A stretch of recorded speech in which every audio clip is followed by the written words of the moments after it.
That lawmakers should make entitlement reforms and focus on revenue increases. Meantime, a new poll is showing that Americans may be losing faith in their lawmakers. This is according to thehill.com.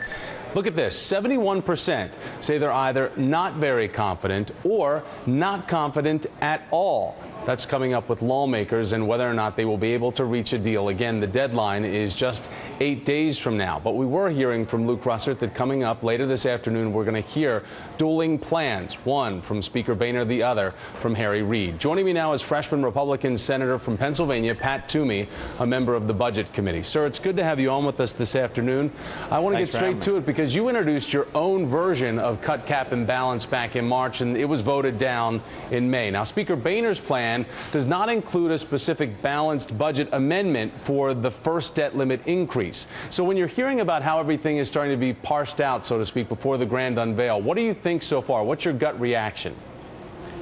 Well, you know, the House has passed a measure that raises the debt limit by the full amount the president asked for.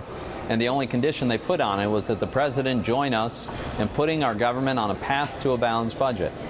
If we don't have a path to a balanced budget, I'm not sure what can pass both houses. The Senate demonstrated last week. Harry Reid decided he was not even willing to have a debate about this.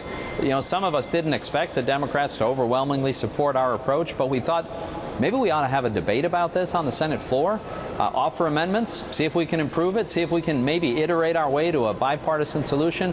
But Harry Reid made sure that it was tabled, it was killed without the opportunity to debate or amend it at all. That's not a way that we're going to have a constructive solution to this problem. Today on Morning Joe, New York Senator Chuck Schumer said that there was no deal because Republicans won't compromise. Take a listen, and I want to talk to you about this on the other side. Here's what drives me crazy about this debate.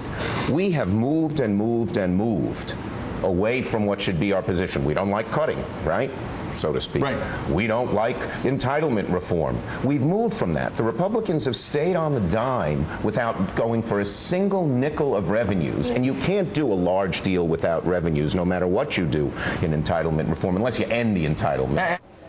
So, Senator Toomey, after listening to that, do you feel that the GOP has made the tough choices necessary so that you can stand there and say that you have and that this is not going to be a sticking point for you guys? Let's just look at the facts, right? Incontrovertible facts that are beyond dispute.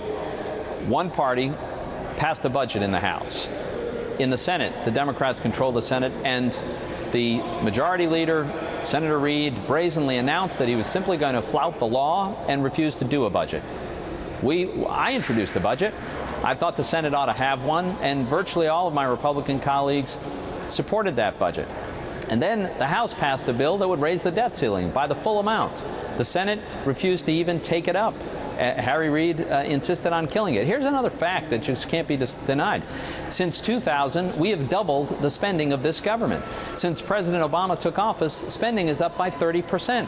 The problem is spending. Now, of course, if you're Chuck Schumer and your goal is to massively expand government and redistribute wealth, you want much higher taxes so that you can lock in this hugely expanded government. But that's what's wrong. Way too big a government. And that's what's changed, a huge increase in spending. And so that's why we're insisting that that's what we've got to get under control. Senator Toomey, thanks for joining us today. We appreciate your time. Thanks for having me. All right, we want to go live now to the numbers that are on Wall Street. They're a good indication of how things might be coming. What's the reaction there?